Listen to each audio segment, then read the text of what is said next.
Hello everyone, this presentation is brought to you by Team 7, the Camelbacks, from Coach Carver's 450 class. We're 4 young professionals looking to leave our mark on the world. You may be thinking, why believe our research? Well, we have a strong feeling you trust Coach Carver, and in his class he's provided us with the tools and techniques necessary to conduct research the best ways he knows how. Also, we did not go out in search of specific answers we were looking for or thought you wanted to hear. Instead, we conducted research with open minds, finding and analyzing the concepts we were presented with along the way. Lastly, we have a healthy competitive team culture and a strong desire to perform to the best of our abilities in every situation. Now, our objectives. First off, we want to get inside the minds of the 1%ers, or the most innovative and driven 1% of teachers and students. Find the current methods for giving and receiving feedback. Discover the perceived value to students and teachers. Find the roadblocks that currently exist, and hopefully help you build the next thing to be in an Apple commercial. After a thorough qualitative analysis of our interviews with 20 individuals we consider to be 1%ers here at Central Michigan University, we've discovered 7 major concepts impacting feedback. As we progressed, we found the commonly perceived great difference or gap between the minds of students and professors was in fact not so great. Originally, all the ideas and concepts appeared to be significantly different, similar to unique cultures and people found on the different continents around the world. However, as we learned more from our 1%ers, we began to see that in a way, the concepts we thought to be different actually flowed together, and most in fact appear to stem from one specific element. That one element is individuals' self-motivated desire to give and receive feedback in a constant pursuit to improve themselves and those around them. One more time, it's an individual's self-motivated desire to give and receive feedback in a constant pursuit to improve themselves and those around them. As you can see by our map, those 7 concepts are spread out across the world. Throughout our presentation, we're going to bring everything together and show you how they coincide. After the initial meeting with Dave, Mike, and Mike, we chose qualitative research, which would provide us with a greater depth into the subject matter as well as allow us to discover more new things. One-on-one interviews was definitely the way to go for this one to avoid group biases and connect with the interviewees on a more personal level, making them more comfortable to give honest and open opinions. Also, interviews allow us to gain a more comprehensive, detailed understanding of feedback and how it impacts the individual throughout higher education. Examples of some of the questions we asked are on your screen now. We started off simple, got into a little more likes, dislikes, best practices, step-by-step how it's given, and then into difficulties, and at the end we asked them, if they had all the power, what would you change? What are your desires for the entire feedback process? Now, why we chose the individuals we did? Well, Professor Garver conducted 10 professor interviews, from which we were able to listen and collect and analyze the data, but as a group we conducted 10 additional student interviews.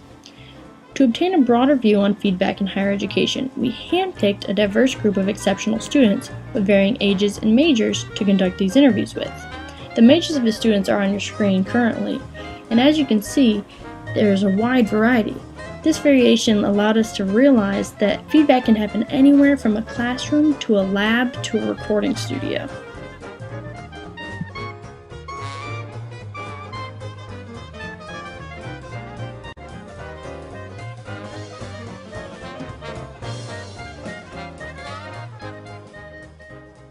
The first leg of our journey is Australia, and the major concept is the forms and value of feedback.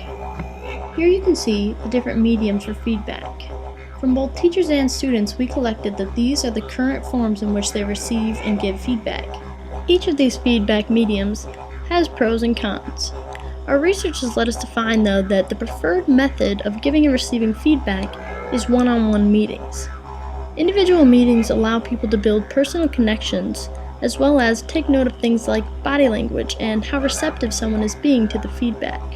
That being said, no matter which feedback medium is selected, the key is in how the feedback is delivered. Best methods of delivering feedback include being positive, on-the-spot instant feedback, very specific detail, as well as providing suggestions for the future. It's important to have a conversational style so that students don't feel that it's such a formal occasion. Also, consistency is important. Giving consistent feedback throughout a semester, students will become much more receptive to the feedback and use it more wisely.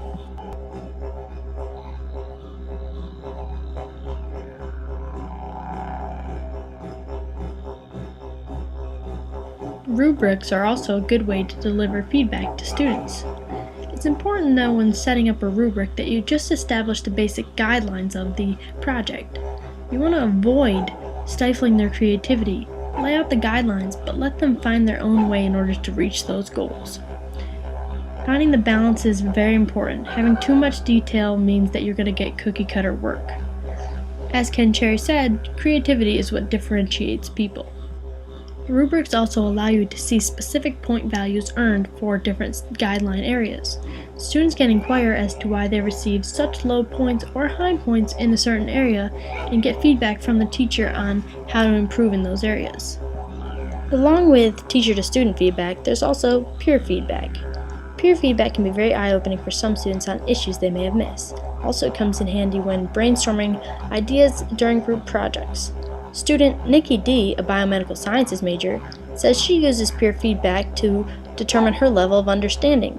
Based off what other students are telling her, she can assess how much she actually understands of the material in comparison to them. When receiving peer feedback, some students can be more receptive while others less. Teachers also look to students for feedback. Feedback from students helps teachers improve the class structure, identify techniques and tactics that work and don't work. Professor Zach Williams specifically uses student feedback after an exam. The next day, he allows students to bring notes and any information they want in order to fight their case on some questions. This helps him better generate questions for the next exam. Student opinion surveys, or SOS forms, are the most common form of student feedback. SOS forms give the university and teacher a way to gauge the level of their performance in the classroom. Both teachers and students have a high value of feedback. Feedback they use to improve themselves, reach specific goals. They use feedback to help others improve, as well as gain important knowledge for their future endeavors.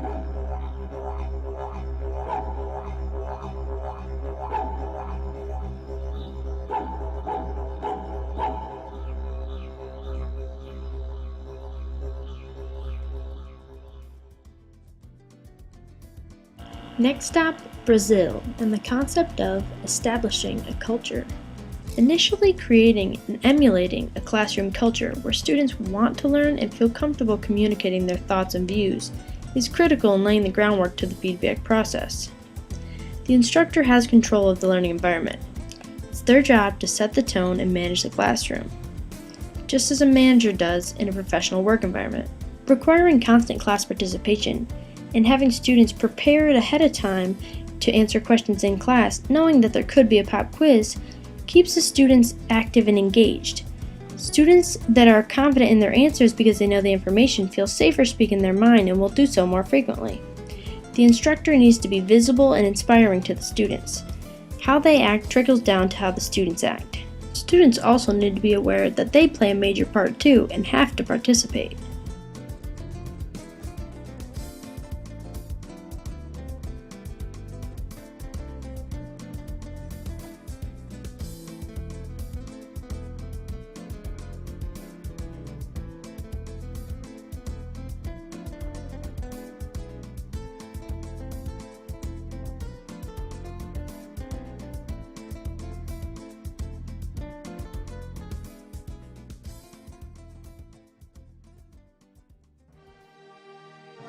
Our next stop around the globe takes us to the Great White North and the concept of accountability, a very crucial concept in the feedback process.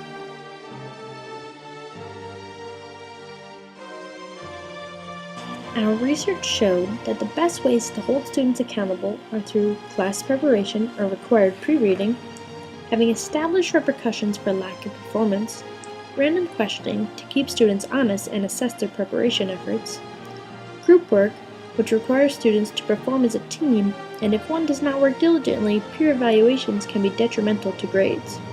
Lastly, incentives. Students are reward-driven and will perform at higher levels when put into a healthy competitive environment.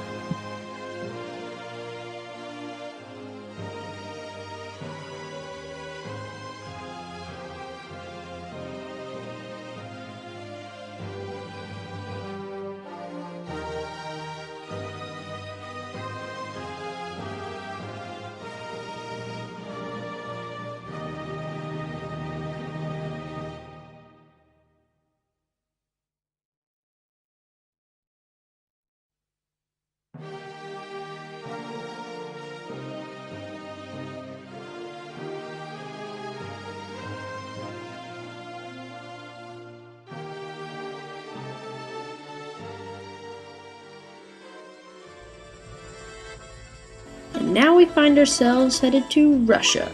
Ironically enough, we're talking about roadblocks and feedback.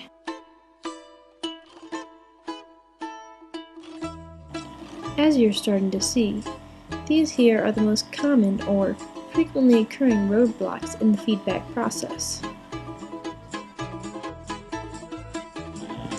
Our research showed that the most significant roadblock in the higher education system here at CMU is the system. It first rewards teachers for their research, then service, and then student performance. In addition to the system, there are tenure cruisers, or professors that have earned tenure, and now they don't care. Why bother? Why go the extra mile if they don't have to? They're unwilling to change and stuck in time. They lack the incentive or motivation to give and provide students with good feedback. We have now arrived at the southernmost tip of Africa, and we're talking about the concept of mutual commitment. In a mutual commitment, students are looking for teachers willing to make the extra effort, possibly meet outside their office hours to accommodate the student. Also, understanding that sometimes things happen, but still willing to work with students in order to find a solution. With students, a little appreciation goes really far. A simple good job or well done really makes a student feel special. Sticking true to their word is also critical for teachers. If they say they're going to stick within a 24 to 48 hour time frame, it's critical that they hit that in order to build trust with a student.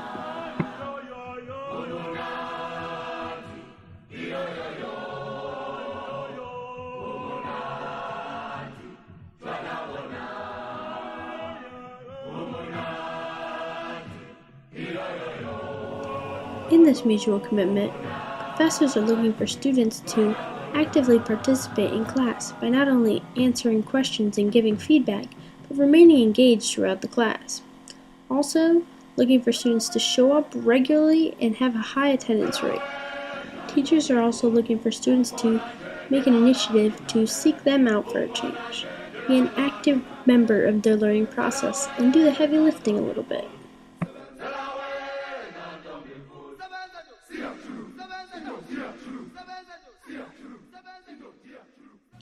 The second to last stop on our journey has us back in the US of A, and we're looking into the concept of real-world experiences and examples.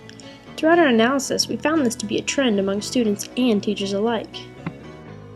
Students responded well to a class treated like a professional environment. They have become more highly receptive to PQ or professionally qualified professors. PQ professors gain their knowledge through work experience in their field of study. They teach students through personal trials and examples. Students have found to be more receptive and easily relate and grasp the concept from these examples. And the added bonus of a better, more personal relationship with students is also there. Creating a healthy competition among students or groups in a class is also very beneficial in preparing students for the likelihood of an extremely competitive work environment in their near future.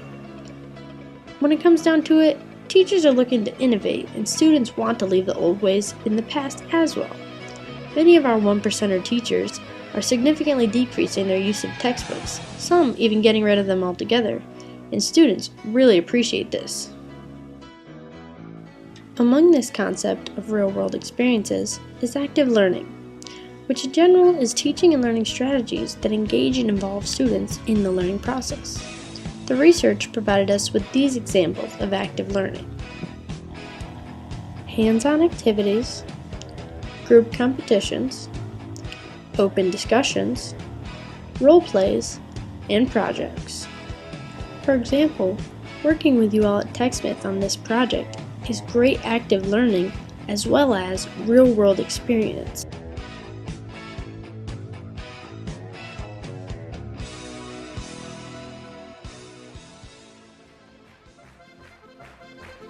The last leg of our journey has us in Germany, covering the concept of desires and changes to the feedback process.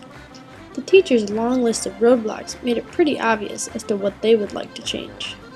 However, in regards to the students, we gathered this information through a wish list question. More specifically, we asked students this: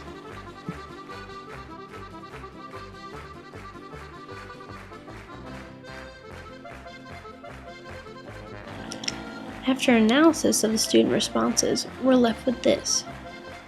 Students are looking for a singular place to go, as opposed to checking their email, filling out a survey, then getting on Blackboard. Having one universal location to give and receive feedback is what they're looking for. Also, a universal format and language to giving feedback. Sometimes, teachers may write in shorthand or give you feedback in a way that you don't really understand. Increasing incentives to give and receive feedback overall for both students and teachers is also something that they desire. Lastly, keeping up with advancing society.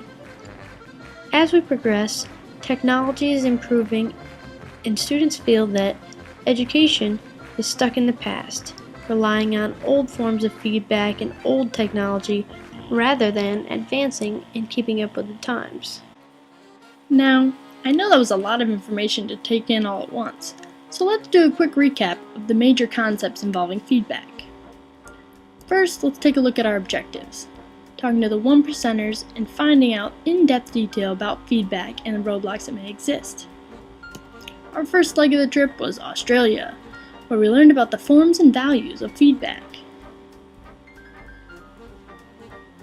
Next, we headed to Brazil, where we talked about the concept of establishing a culture and the teachers need to set precedents for students in the classroom.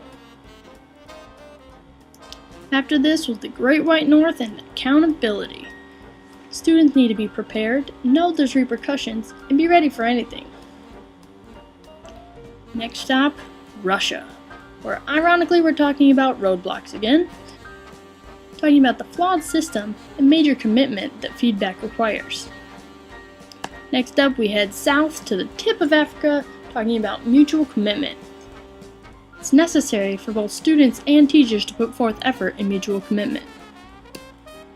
Now we're headed to the US of A, talking about real-world examples. Classes treated like professional environments. Books aren't always the best at making those personal connections with students. Now, head to Germany, where we talk about desires and changes concepts and feedback. Students desire single location, universal format, and staying up to date with technology.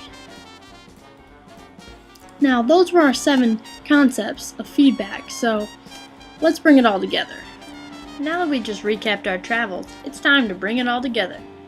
As we mentioned in the executive summary, initially, all of these concepts seemed to be quite unique, but after further analysis, we learned that wasn't the case.